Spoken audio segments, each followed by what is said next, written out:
Baik pemirsa, terima kasih Anda masih bersama kami di program Bincang-Bincang. Kali ini dengan tema Obesity is a Global Epidemic bersama dengan Dr. Diki tentunya dari Rumah Sakit Umum Daerah Kota Malang.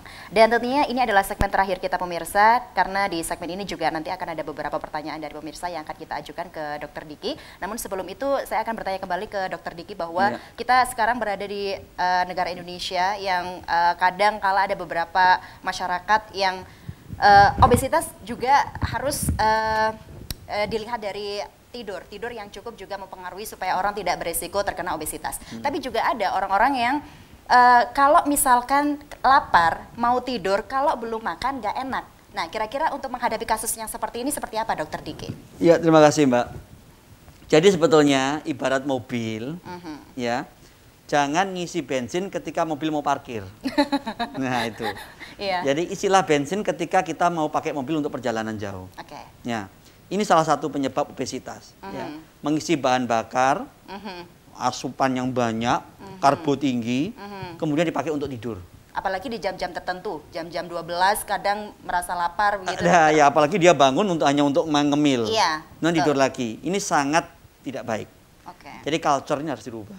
Culture-nya harus dirubah, begitu ya. Dirubahnya dengan cara apa, dokter? Tips-tipsnya kira-kira? Tips-tipsnya begini, penuhi ya salah satunya ya, penuhi kenyangnya dengan yang karbonya rendah. Karbonya rendah. Ini bisa ditemui dengan banyak sayur. Sayur. Banyak makan yang berserat tinggi ya. Sayur itu kenapa dipilih? Karena dia seratnya tinggi.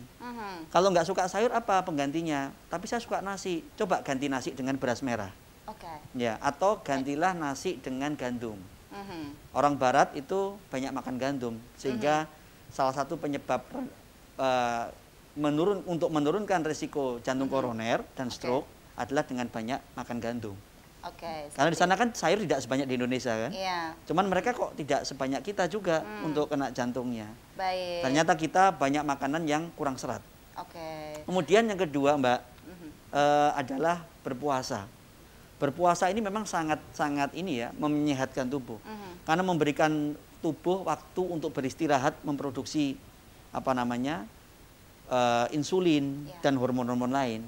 Dan juga puasa ini secara ilmiah menurunkan adanya mediator-mediator kimia yang menyebabkan terjadinya jantung, sakit jantung, kencing manis, dan juga menyebabkan terjadinya autoimun maupun kanker seperti itu. Jadi sebenarnya diperbolehkan ketika kita lapar pada saat mau tidur, tapi juga harus dilihat dulu makannya apa dulu, yaitu sayur sama buah, seperti itu contohnya ya, dokter ya. Tidak semua buah Mbak. Buah apa yang dianjurkan kira-kira? Yang paling bagus tetap sayur ya. Sayur ya. Kalau buah, jangan buah yang masir, yang manis ya. Seperti apel merah yang manis itu, masir, itu gulanya tinggi. Namanya itu namanya glycemic index ya, GI. Nanti ada daftarnya, ada makanan-makanan apa yang mempunyai GI yang tinggi. Kalau makanan GI-nya hampir mencapai 100, itu akan menyebabkan terjadinya asupan glukosa yang berlebihan. Dan ini tidak baik untuk tubuh, bisa menyebabkan terjadinya kencing manis. Seperti itu. Seperti itu. Ya. Baik. Nah, dan juga kali ini pemirsa saya akan membacakan, karena ada beberapa pertanyaan juga yang ditujukan untuk Dr. Diki. Ini dari akun Instagram, yaitu ada sigitwahyudi.cjdw. Ini bertanya, kira-kira kalau misalkan saat hamil itu yang pasti berat badan nambah. Nah, kira-kira pertanyaannya, kenaikan berat badan normal saat kehamilan itu yang bagaimana? Karena ini susah untuk dilihat, dokter. Kira-kira gimana, dokter? Baik, biasanya orang obesitas itu sudah terjadi sebelum kehamilan. Sebelum kehamilan sudah ada obesitas, ya. Nah, jadi kalau penambahan berat badan ketika hamil itu tidak bisa dikatakan dengan obesitas. Ya, karena dia ada banyak faktor, ya faktor dia sendiri maupun faktor baby yang di janin yang ada di dalam perut si ibu. Dan yang pasti juga ibu hamil membutuhkan gizi yang lebih dari biasanya, seperti itu ya. Kalau orangnya normal, maka peningkatan berat badan selama kehamilan itu kurang lebih ya sampai maksimal 12,5 kilo. Ya kurang lebih 7,5 sampai 12,5 kilo. Ya, tapi kalau orangnya obesitas, sudah bakat obesitas kemudian dia hamil, ya maka penambahan berat badannya kurang lebih 5,5 sampai sampai 11 kilo. Kurang lebih ya. Kurang lebih seperti itu ya. Oke, baik. Nah, dan selanjutnya ini ada pertanyaan juga dari akun Instagram Insangram yang bertanya bagaimana saran untuk bisa meningkatkan berat badan tanpa meminum suplemen atau obat.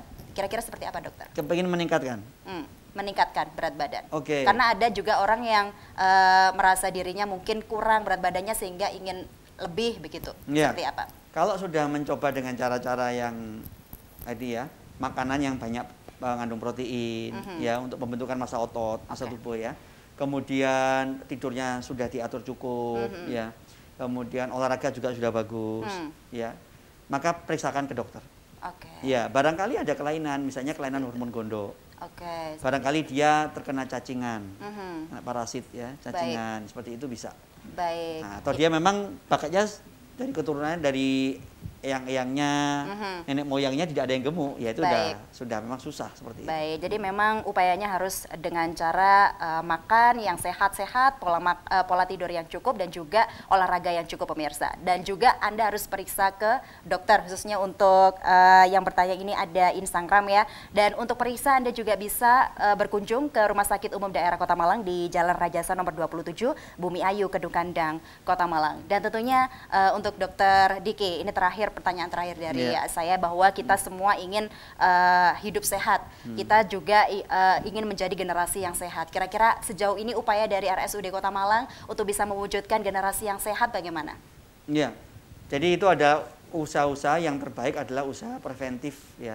Preventif ini banyak dilakukan oleh terutama untuk lini Vaskes 1 Puskesmas ya untuk pencegahan. Dan di Rumah Sakit Umum Daerah Kota Malang ini tentu usaha-usahanya lebih banyak ya, walaupun ada preventifnya, ada kuratif. Kuratif itu artinya ketika seseorang itu sudah mempunyai kelainan, maka kita harus memberikan intervensi. Nah, intervensi ini untuk apa? Yang pertama untuk meningkatkan derajat kehidupan dia, kesehatannya, dan mencegah terjadinya komplikasi. Ya, misalnya sudah kena kencing manis, jangan sampai dia menjadi buta, jangan sampai dia menjadi gagal ginjal, jangan sampai dia menjadi kena serangan jantung koroner maupun stroke dan seterusnya. Baik. Untuk itu RSUD Kota Malang senantiasa berupaya untuk bisa mewujudkan generasi sehat dari Kota Malang untuk Indonesia. Seperti itu pemirsa. Dan harapannya untuk kasus obesitas sendiri. Sedikit saja dokter, silakan. Untuk semuanya nih? Iya, boleh. Harapannya untuk kasus obesitas yang ini sudah menjadi epidemi global. Seperti apa ke depannya? Jadi obesitas ini adalah tanggung jawab bersama. Setiap individu bertanggung jawab akan terjadinya obesitas pada dirinya. Ya, maka daripada itu, kalau kita ingin hidup yang berkualitas, ingin hidup yang secara teoritis lebih lama daripada orang-orang pada umumnya, maka kendalikan berat badan tubuh. Kendalikan berat badan tubuh. Dan kendalikan hidup Anda. Kendalikan hidup Anda. Dan juga pesannya untuk pemirsa harus selalu menjaga kesehatan ya, apalagi di masa pandemi Covid seperti ini, jangan lupa untuk senantiasa menjaga 3M ya, supaya kita tidak berisiko terkena Covid-19. Dan juga harapan kita bersama, kita menjadi generasi yang sehat, kita selalu mendapatkan kesehatan yang luar biasa, tidak hanya jasmani tapi juga rohani. Seperti itu dokter ya. Baik, terima kasih untuk Dokter Diki yang sudah berbagi ilmu banyak sekali untuk pemirsa JTV Malang yang ada di rumah. Dan tentunya adalah harapan kita bersama untuk pembahasan kali ini bisa bermanfaat untuk pemirsa. Dan tentunya pemirsa terima kasih atas kebersamaan Anda. Saya Iva Mora, selamat sore dan sampai jumpa.